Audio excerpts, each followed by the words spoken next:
दोस्तों, दुनिया में ऐसे बहुत से लोग होते हैं जो किसी न किसी बीमारी का शिकार होते हैं और उन्हीं बीमारी को जानने के लिए डॉक्टर सबसे पहले इन अलग अलग तरह के टेस्ट करवाने की सलाह देते हैं, जिससे उनकी बीमारी का पता चल सके और उसके बाद उनका इलाज शुरू किया जा सके।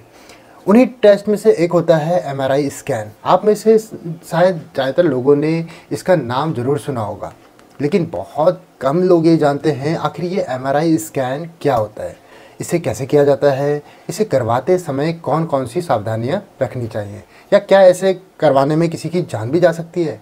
तो अगर आपके मन में भी ये सवाल आ रहे हैं तो वीडियो को बिना स्किप किए एंड तक ज़रूर देखना, क्योंकि हमारा आज का वीडियो बहुत इंटरेस्टिंग होने के साथ साथ बहुत नॉलेजेबल भी होने वाला है।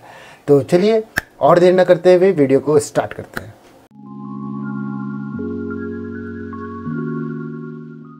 सबसे पहले ये जानते हैं कि एमआरआई स्कैन आखिर होता क्या है। एमआरआई स्कैन यानी मैग्नेटिक रेजोनेंस इमेजिंग, इसे हिंदी में चुंबकीय अनुनाद इमेजिंग भी कहते हैं। एमआरआई टेस्ट दरअसल वो टेस्ट होता है दोस्तों, जिसमें कंप्यूटर बहुत ताकतवर होता है, चुंबक और रेडियो वेव का इस्तेमाल करके शरीर के अंदरूनी हिस्से की तस्वीरें लेता है। बता दें कि एमआरआई स्कैन आपके शरीर में मौजूद हाइड्रोजन प्रोटॉन के ज़रिए तस्वीर निकलती है। हमारे शरीर में काफ़ी अधिक मात्रा में पानी होता है और एमआरआई मशीन की रेडियो किरणें जब हाइड्रोजन के संपर्क में आती है तो वहाँ पे हाइड्रोजन फिल्म से एक इमेज बनती है, जिसकी मदद से आपके शरीर की परेशानियों को पता लगाया जा सकता है।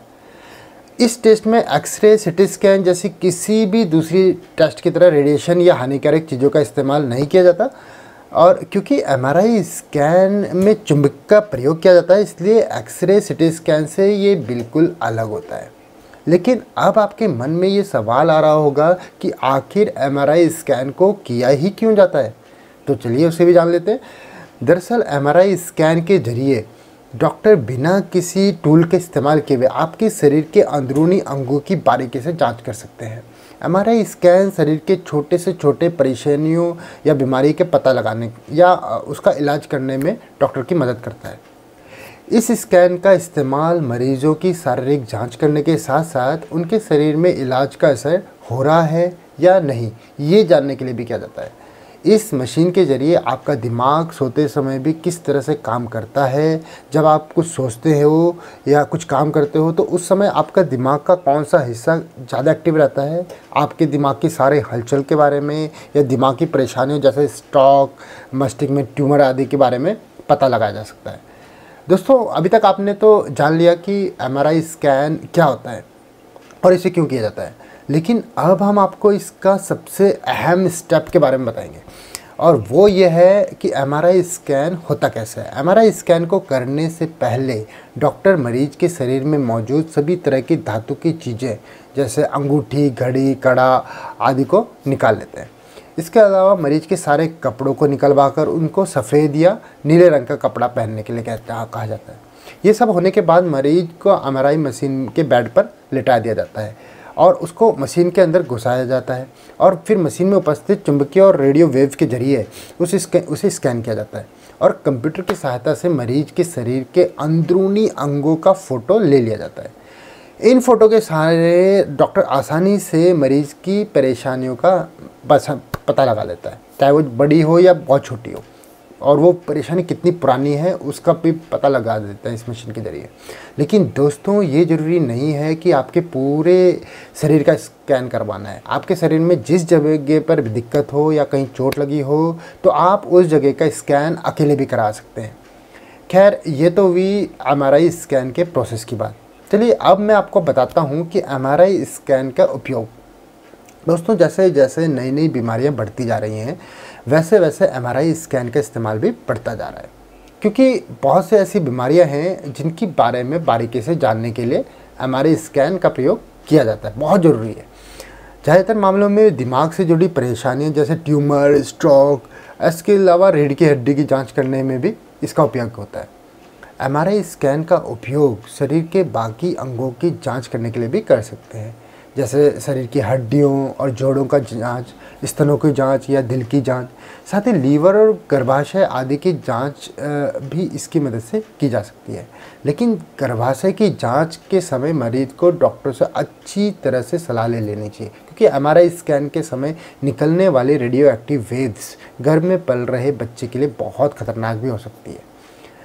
अब हम आपको एमआरआई स्कैन से पहले कुछ ज़रूरी बातें बता देते हैं जिन्हें जानना आपके लिए काफ़ी फ़ायदेमंद हो सकता है। जब आप एमआरआई स्कैन करवाने जाएं तो एक बात का ध्यान ज़रूर रखें, अगर आपके कान, दांत और हड्डी में या फिर कभी एक्सीडेंट के समय आपके शरीर में किसी भी प्रकार की धातु या लोहे की चीज़ का इस्तेमाल हुआ है तो आप उसकी पूरी जानकारी डॉक्टर को ज़रूर दें। अगर आप पहले से किसी प्रकार की आप दवाई का सेवन कर रहे हैं या आप पहले कभी सर्जरी करवाई है तो उसकी भी जानकारी ज़रूर दें। सबसे ज़रूरी बात कि एमआरआई स्कैन जिस कमरे में होती है वहाँ धातु की चीज़ों को ले जाने की मनाही होती है, क्योंकि एमआरआई मशीन की चुंबकीय क्षमता बहुत ज़्यादा होती है और धातु की चीज़ों को अपनी ओर खींच सकता है, जिससे एमआरआई जांच करने में बहुत दिक्कत आ सकती है। चलिए अब आते हैं इस ज़रूरी सवाल पर जिसका जवाब ज़्यादातर लोग जानना चाहते होंगे कि आखिर एमआरआई स्कैन करवाने में खर्च कितना आता है। ऐसे में इसका सही खर्च तो आपको हॉस्पिटल में ही जाकर ही पता लगेगा। हालांकि सरकारी हॉस्पिटल्स में एमआरआई जांच बाकी प्राइवेट हॉस्पिटल्स में कम खर्चे में हो जाती है और इस पर भी निर्भर करता है कि आप शरीर में एक हिस्से का एमआरआई करवा रहे हैं या पूरे शरीर का। लेकिन फिर भी अगर एक एवरेज अमाउंट की बात करें तो ये खर्चा तकरीबन 5,000 से लेके 25,000 तक आ सकता है। वैसे हम तो आपको यही सलाह देंगे कि हेल्दी रहिए दोस्तों और हेल्दी रूटीन को फॉलो कीजिए, डीआईपी डाइट लीजिए ताकि आपको कभी भी एमआरआई की ज़रूरत ना करनी पड़े। बहुत हार्मफुल होती है ये एमआरआई। तो दोस्तों ये थी एमआरआई स्कैन से रिलेटेड कुछ बातें। मैं उम्मीद करता हूँ कि आपको काफ़ी कुछ जानने को आपको मिला होगा। बाकी आपका क्या इसमें कहना है कमेंट बॉक्स में ज़रूर बता सकते हैं आप। अगर आपको हमारी आज की ये वीडियो पसंद आई हो तो वीडियो को ज़्यादा से ज़्यादा लाइक करने के साथ साथ इसे अपने दोस्तों को ज़रूर भेजें इसे। तो दोस्तों आज के लिए बस इतना ही, मिलते हैं आपको नेक्स्ट अच्छी वीडियो के साथ। तब तक अपना ध्यान रखिए। जय हिंद, जय भारत।